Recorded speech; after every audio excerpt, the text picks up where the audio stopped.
Hi అండి, ఇవాళ వచ్చేసి మిగిలిపోయిన దోస పిండితో 5 నిమిషాల్లో కరకరలాడే పునుగులు వేసుకుందాం. దోసలు వేసుకున్నాక మిగిలిన పిండి 2 రోజుల తర్వాత పుల్లగా అవుతుంది. ఆ దోస పిండితో పునుగుల్ని వేసుకున్నట్లయితే కరకరలాడుతూ చాలా బాగా వస్తాయి. ముందుగా ఒక బౌల్ తీసుకొని అందులోకి మిగిలిపోయిన దోస బ్యాటర్ని వేసుకోవాలి. అలాగే పెద్ద ఉల్లిపాయలను చిన్న ముక్కలుగా కట్ చేసుకొని వేసుకోవాలి. ఒక 2 పచ్చిమిర్చిని చిన్నగా కట్ చేసుకొని వేసుకోవాలి. అలాగే చిన్నగా కట్ చేసుకున్న కరివేపాకును వేసుకోవాలి. 1 టేబుల్ స్పూన్ దాకా జీలకర్ర, అలాగే ఒక 1/2 టేబుల్ స్పూన్ దాకా ఉప్పు వేసుకోవాలి. మిగిలిపోయిన దోసపిండి ముందుగానే పుల్లగా ఉంటుంది కాబట్టి ఉప్పు చూసుకొని వేసుకోవాలి.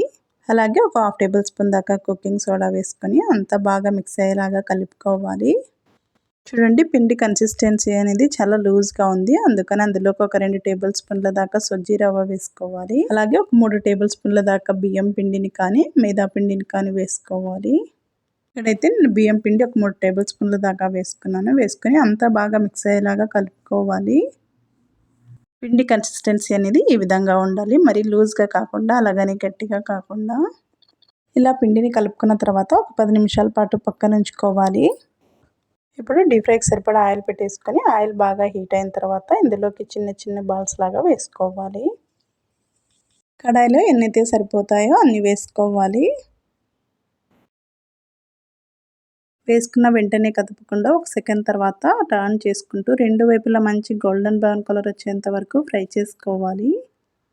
ఇలా మంచి కలర్ వచ్చిన తర్వాత తీసేసుకోవాలి.